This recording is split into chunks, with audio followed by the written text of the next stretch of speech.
Walk to Moons, Chapter 19, Fish in the Air. Graham said, "Where did we leave off with Peavy? What was happening?" "What's the matter, Gooseberry?" Graham said. "Did that snake bite your brains?" "No," she said, "it did not bite my brains. I was just trying to refresh my memory." "Let's see," Graham said. "Mr. Berkway and Mrs. Cadaver were whacking a rhododendron, and then they put it over the dead body, and then Peavy's mother burned the brownies," Graham said. "And Peavy and her sister were acting like Squirrel Chitland, and they got another message. In the course of a lifetime, what does it matter?" "I like that message."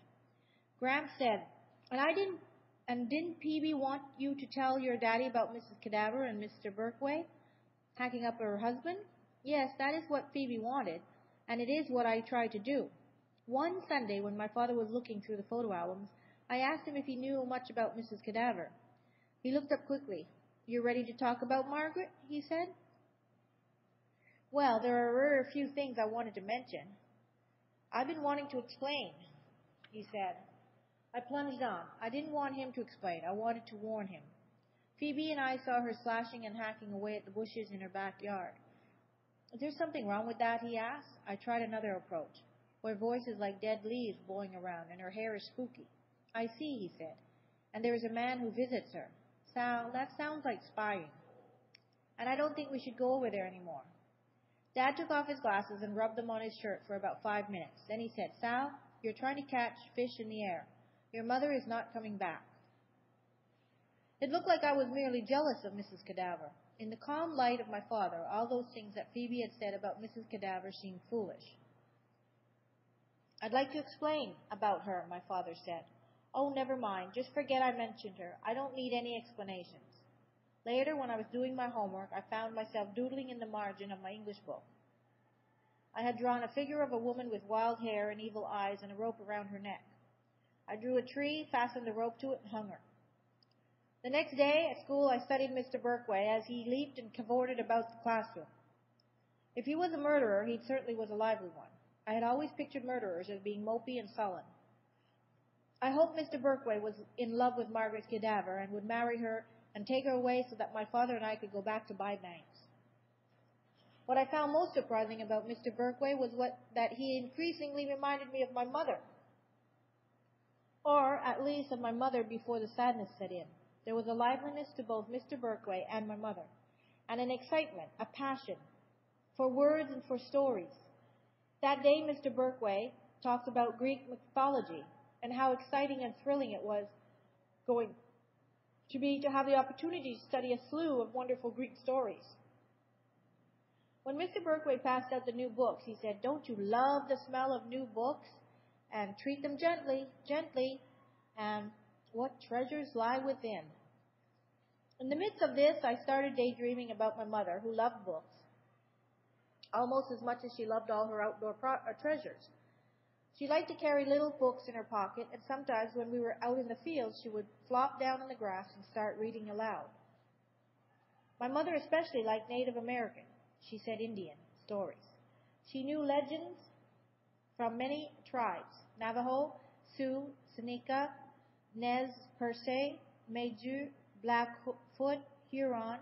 She knew about thunder gods, earth makers, wise crows, sly coyotes, and shadow souls. Her favorite stories were those about people who came back after death as a bird or a river or a horse. She even knew one story about an old warrior who came back as a potato.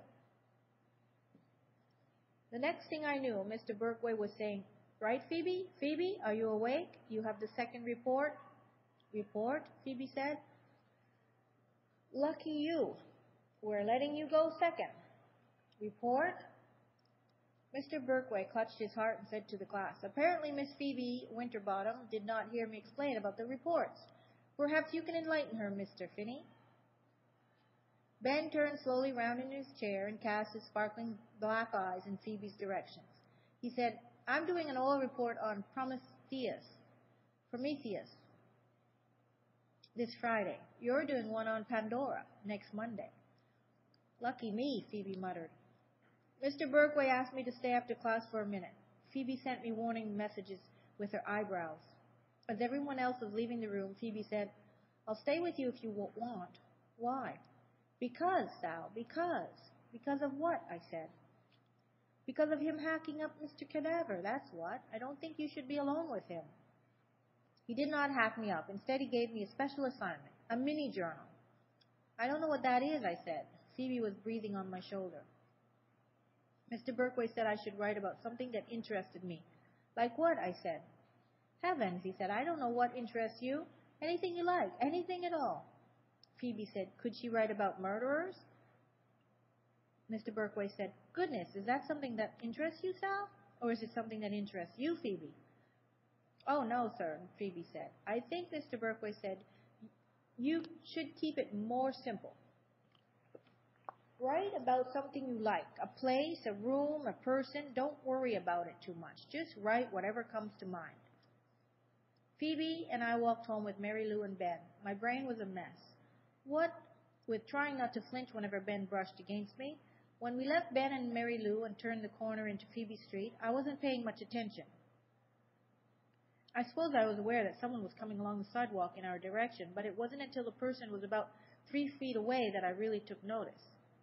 It was Phoebe's lunatic coming toward us, staring right at us. He stopped directly in front of us, blocking our way. Phoebe Winterbottom, right? He said to Phoebe. Her voice was a little squeak. The only sound that came out was a tiny What's the matter, Phoebe Winterbottom? He said. He slid one hand into his pocket. Phoebe pushed him, yanked my arm, and started running. Oh, my God, he said. Oh, my God. I was grateful that we were nearly at Phoebe's house, so if he stabbed us in broad daylight, maybe one of her neighbors would discover our bodies and take us to the hospital before we bled entirely to death. I was actually beginning to believe he was a lunatic. Phoebe tugged at her doorknob, but the door was locked. Phoebe beat on the door, and her mother suddenly pulled it open. Whatever is the matter? Mrs. Winterbottom said.